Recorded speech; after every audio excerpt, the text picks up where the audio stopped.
Hello and welcome back to The Load-In, a United Theater podcast with me, your host, Lee Metzger. Look around, folks. We're not in the studio, are we? We are on set, and by on set, I mean on location, here in Windies, a local, how would you describe the store? I would describe the store as about 40% provisions and specialty grocer, and the rest all gifts for the home. Everything in the store revolving around eating, entertaining, hosting, getting together good people over a good meal. Who is that, you might ask? Well, you'll find out after this. It's The Load-In.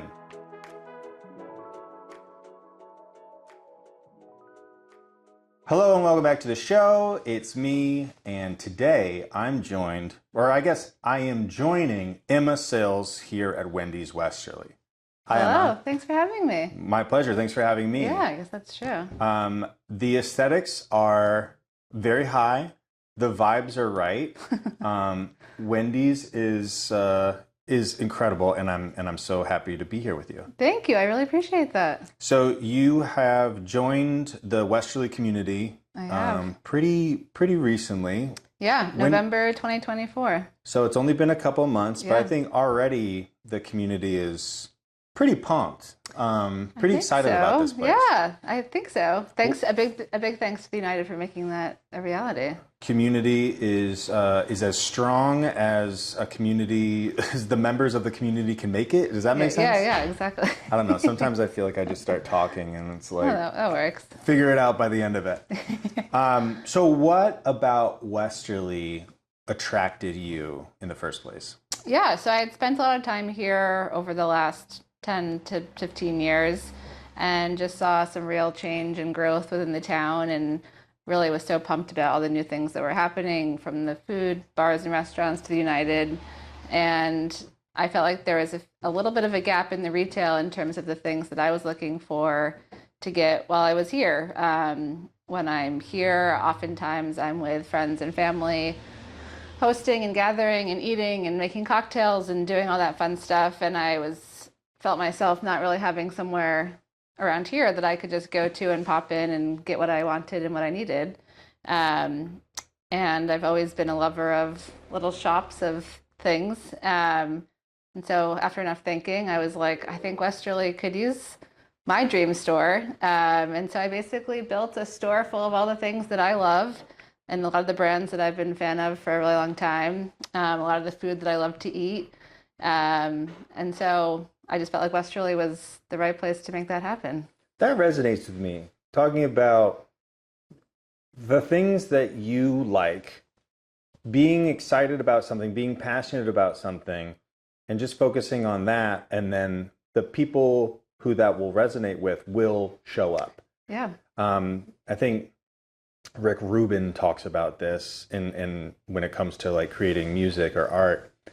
You shouldn't make things for other people or for like the lowest common denominator. You should make something for yourself. Yep. Because people are going to like things that people like, and you like this stuff. Yeah.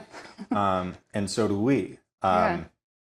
So your background, it wasn't in retail. No, this is my first foray into anything retail.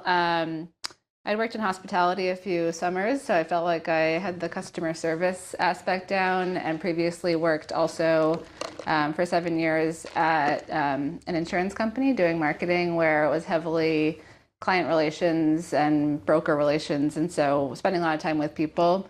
And I just love being around people. I get energized by hosting, by gathering, by events.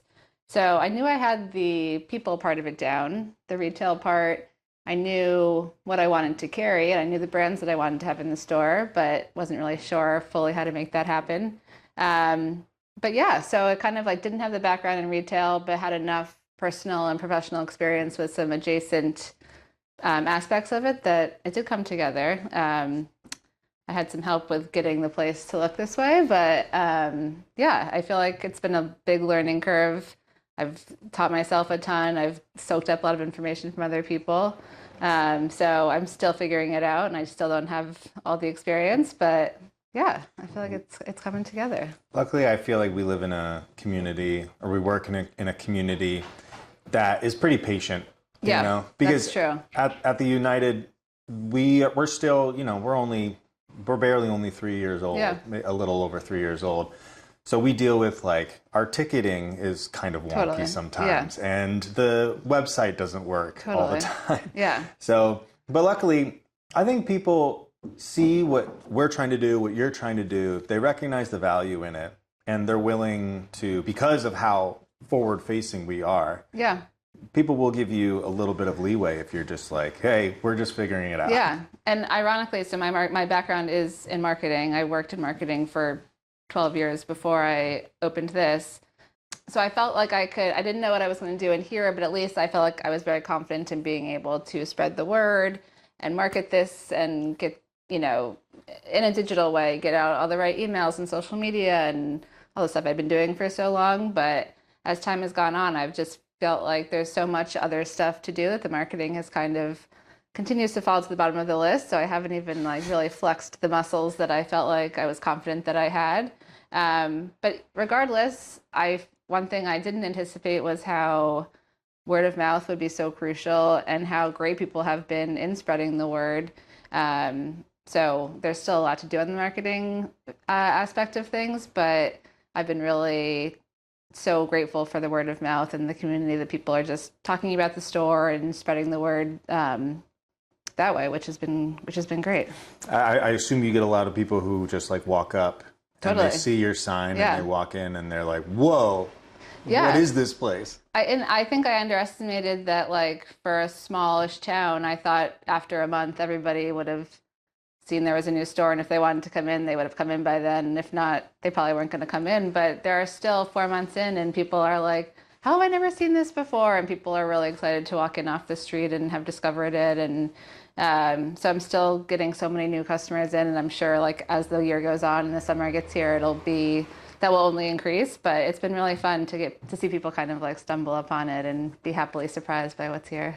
Yeah, I didn't even think about that. You haven't been here for summer yet. No. And I think that's going to be extremely fun. Do you have any plans for programming for the summer? Totally. So I don't know if you can see, there's a big table behind me, but this is our event space. It's a pretty small place in here, but this serves as, we wipe this off and we are able to put 10 to 12 chairs around this table, which kind of becomes like a really nice gathering place for small groups. So we have a lot of workshops that we're going to do. We're going to start to hopefully do some dinner party stuff. So really honing in on the food and beverage aspect of the store. But I think I'm most excited about being across from Wilcox Park and being able to offer people food and beverage and things that they can just take right across the street to the park. So picnic provisions? Yeah, Are you kidding me? It's picnic season. So it's going to be a lot of giving people an already made picnic experience that they can just pick up here.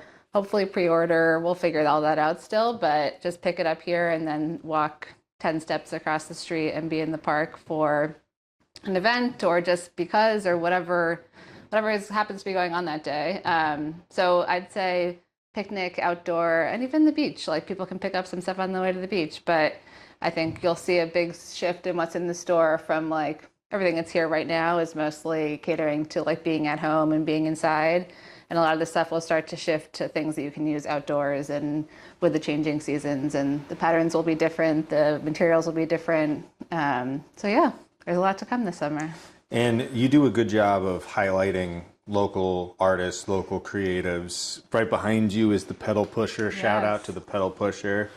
They're great. Our friend Casey Brennan. Yeah, shout out to Casey. Hyde Cecil towels right here, and also some Ami ceramics vases and bowls and fun stuff around the store too. So people might come in and they see this incredibly eclectic collection of items and goods, and they may think like, oh, these, there's gochujang up there, and there's Italian spices, and you've got drinks in the fridge that are very like Mediterranean beverages and all sorts of stuff. And people might think, oh, this is you get all of your stuff from elsewhere, but a lot of these things are sourced from inside of our own community, inside of our own area code, you know? Totally. And I think that's been the most fun part, is that as I've opened and but more people know about the store, more local vendors have reached out, and I've been discovering a lot more locally than I have. I think coming into this, I had a lot of ideas from everywhere else, and I didn't have as many local people that I knew. The relationships that I've started to form locally have been so fruitful, because people are just very excited about coming in and saying like, well, I make a hot sauce, I make a salt, I make all these types of things. And so I think the number of local products will only continue to increase as I've been able to meet some really cool people who are doing some really incredible things. So in the that community. means you got to be out here DMing Emma and be like, hey, I've got some Soupy. Yes. So that's another thing that's that I'm very excited about as someone who works for the United Theater. We have SoupyFest coming up. Yeah. We had the 1926 Trattoria, I believe. Don't come at me in the comments. I'm Irish and German, okay, guys? Like, throw me a bone. English and German, so same boat. Who better to to spotlight Italian culture than two Anglos here? But it is very exciting. We do have an upcoming Windies pop-up in the 1926 Club at the United. Tell us a little bit about what people might be able to expect from that. Yeah, for sure. So it's kind of a twofold situation. Coming up for the premiere of Westerly's Gold, we will be doing a little pop-up in the 1926 Club. So that'll be a pop-up that includes a lot of the items that you can see in the store that I can talk through in a little bit. But the food aspect of things will be... we're working with our good friends over at Overcast, but Jocelyn Furtado has been amazing at putting together a SoupyFest themed menu, which will include a Soupy pasta salad and mini Soupy charcuterie boards, and then a bunch of other Italian snacks. So pasta chips, which are really fun, some potato chips, a ton of non-alcoholic Italian beverages. So yeah, you'll be able to purchase all of those food and drink items before and after the show, but then also shop a limited curation of Windies items, which is also being sold in the store during the entirety of the SoupyFest season. These items are all kind of Italian inspired, from Italy, referencing Italy, kind of all meant to be more or less conveying the theme of like deep Italian roots and sharing recipes and sharing food over a table, which is not so dissimilar to the theme of Windies. Mm-hmm. But trying to hone in on the Italian heritage piece of things and kind of play to that a little bit. Because it is so important in our community. Yeah. The massive collection of Calabrian culture and heritage. The tradition of creating Soupy is not just one that ends with a sausage. It's also a way for families to connect, for older generations and younger generations to come together over something that they share. And it's very meaningful, and we want to amplify that and provide a space for it because it's so important. And we're very excited about it. Yeah. Do you want to talk about maybe one or two items that people can expect to grab? For sure. Should I pick something up? Yeah, well, if you want to pick something, I can talk about it, I can pick what might be fun? We can talk about Casey's bocce runners. Yeah, let's do it. Okay, so I have a few of my favorite items from the curation here. I'm going to start with one that was made for the bocce tournament, which already passed, but these are still available, which are bocce-themed table runners, which our friend Casey Brennan made. They're incredible. They're block printed. They have like a full game, a full active game of bocce on each table runner. So we have different colored runners with different colored I don't know what you call the bocce balls. Bocce balls. I know you call the small one either the pill or the Polino. I knew the Polino. I didn't know if the other colorful balls had a name as well. But folks, if you know what the bocce ball is called, get in those comments and let us know. Exactly. So that's that. We also have these really fun, this is a ravioli spoon rest, which is just It's quickly becoming like a necessity in most kitchens, which goes very well with these farfalle pot grips. So these are like a fun addition to any kitchen, but especially if you make a lot of pasta. I have a couple different plates, but this one says eat up, there's plenty more to go around, which I just think is the perfect plate to have on any table for any family that's into eating a lot. If you're into eating, this is a must get for you. And goes perfectly with this fun sauce stain remover that we have, which is like more or less a stain remover, but seems to work particularly well if you're eating a bowl full of red sauce on some pasta. So that's really fun. And then also these Grazie cards, which are just great. These are from our friends over in Brooklyn.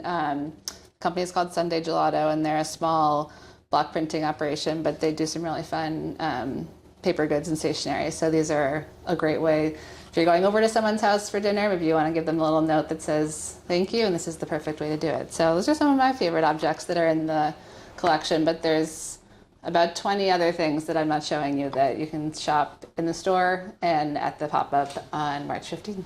So if you want to find those secret items, you're going to have to come into the store or at the pop-up. Yeah, exactly. So that all sounds really fun and good. Yeah. And I think people are going to like it. But would you like to play a game? I would love to play a game. So your store is called Windies. Windies. But a lot of people might be familiar with a restaurant called Wendy's. And I have prepared some questions that I'd like to ask you that are about not just Wendy's, but a gentleman named Colonel Sanders. Oh. Okay. So this game, I do not have a name for it yet. Okay. So hopefully by the end of it, we'll have a name us. for it. Something like, I don't know. I literally don't know. So we'll have to, stay tuned to the end of this segment. So I have got 3 questions for you. Okay. Each question is worth a total of 3 points. So there's a total of 9 points that you can win from this. You need at least 7 points to win. Okay. Does that math work? I don't know. I don't make the rules. So the first question I have for you, what's in a job? Before becoming the fried chicken king, Colonel Sanders had a wild variety of jobs. Which of the following did not appear on his resume? A, courtroom brawler. B, steam engine stoker. C, blacksmith's helper. Or D, circus cannon test pilot. How are you thinking right now? The middle 2 sound like they could have been his. I'm going to go with D. You're going to say Colonel Sanders did not work as a circus cannon test pilot. No, I want him to be a courtroom brawler, so I'm going to go D. Well, good news for you, because that is true. It is the circus cannon test pilot was not. He did not do that, but he was a courtroom brawler because apparently Colonel Sanders began to practice law in Little Rock, which he did for 3 years, but his legal career ended after a courtroom brawl with his own client. Wow, okay. So not a very good lawyer. I can insert a fun fact there. I went to circus camp when I was younger. Talk to me about circus camp. What the hell does that mean? Well, we don't have in common, I guess. That means that I went to summer camp with members of the Big Apple Circus, where I learned all of the various, I don't know, what do you call them? All the various things that happen at a circus. Circus tree. Yeah, exactly. So I juggled. I was on the trapeze. I was on the tightrope. Can you still juggle? I can't juggle anymore. I was probably 8 to 10 those years, but I went several times. Was this your decision? Or was it something that mom and dad found? I was a gymnast growing up, and so I think my parents were like, what do you mean growing up? Once a gymnast, always a gymnast. Yeah, not enough space in too much. But I think my parents were looking for other fun ways that, besides just like being in a gymnastics gymnasium, like what else can you do? And so I guess acrobatics and tightrope and trapeze was another way to flex those muscles. What from circus camp do you still is like a skill or something you think about to this day? I think about the general experience because it was, looking back, so ridiculous. I unicycled, and I have not been on a unicycle since that time. And I often wonder, could I still do it? So maybe that's the one I would like to test out. I think you could. I think you could do it. Yeah.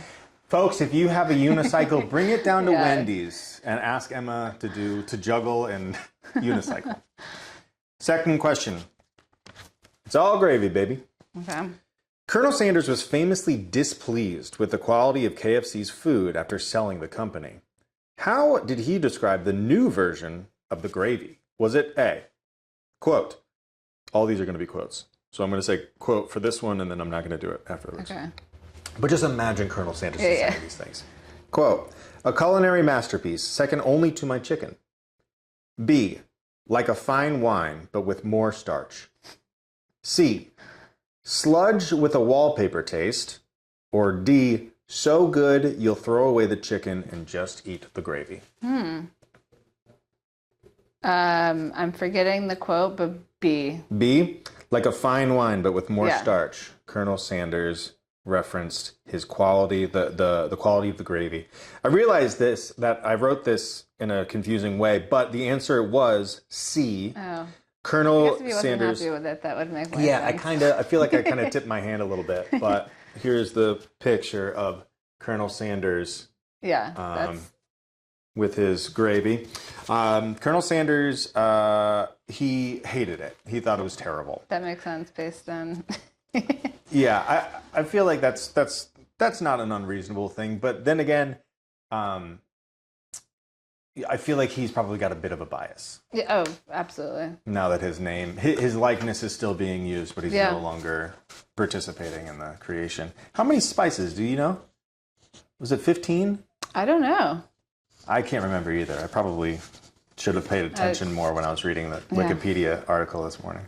I don't have any fun facts about gravy to add. Just circus camp was my only... Do you want to go back to circus camp? No, I was hoping I'd have something to interject after each question, but I don't. That's all right. We can talk about juggling some more. So far you have 3 points out of a total of 6. So you do need 7 points, but luckily... Oh, there's a bonus round? There's no bonus round, but we have activated the super secret Super Sanders mode. Nice. Which luckily means that this question is worth 4 points. Oh, wow. Okay. So if you get this one right, you will win. And if you win, then you get a prize. Wow. Okay. But you have to win. I'm not going to tell you what the prize is. Okay. Question number 3. In a truly bizarre twist, Colonel Sanders became an unlikely... In a truly bizarre twist, Colonel Sanders became an unlikely character in a DC Comics multiverse story. Which of these was an actual villain that he fought? Was it A, the anti-colonel from Earth 3, B, the Poultrygeist, C, Dr. Drumstick, or D, Grimace? Was it B, Poultrygeist? The Poultrygeist. Unfortunately, the answer is A. The Colonel battled his evil counterpart, the anti-colonel from Earth 3. Darn. Okay. I really wanted it to be Grimace. Yeah, Because it would be amazing if there was and I'm sure that this exists out there somewhere. It might not be co-signed by Wendy's and McDonald's. There should be some beef there. But yeah, I would love... No pun intended. Very good. Where's the beef, one might ask.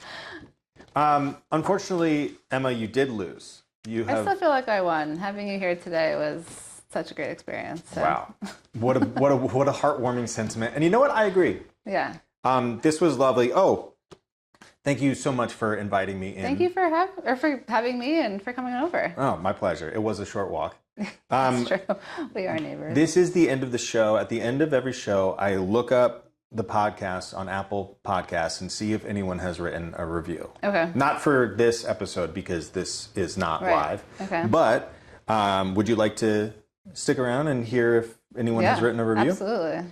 If you want to leave a review and hear your words spoken aloud by me on the Load-In, go to Apple Podcasts, find the Load-In, subscribe if you're freaky, and leave us as many stars as you think we deserve, and write a review, and I'll read it live to tape on the show.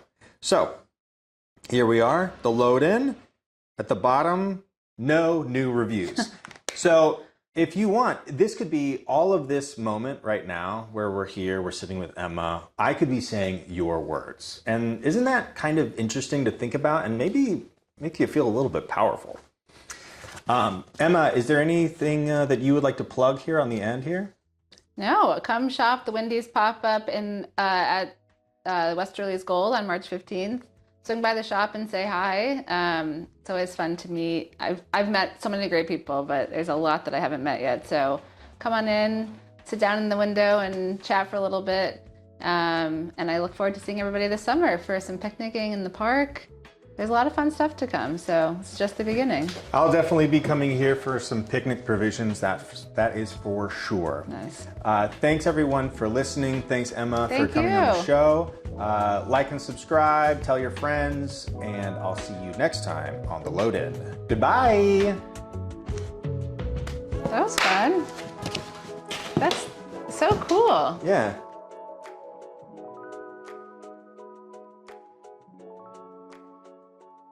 Thanks for tuning in to the United Theater Podcast Network. If you enjoyed this episode, we encourage you to subscribe to our show so you never miss an episode. And if you could take a moment to leave a review, we'd greatly appreciate it. Your feedback helps us create content that you love. So hit that subscribe button and leave us a review, and we'll see you on the next episode.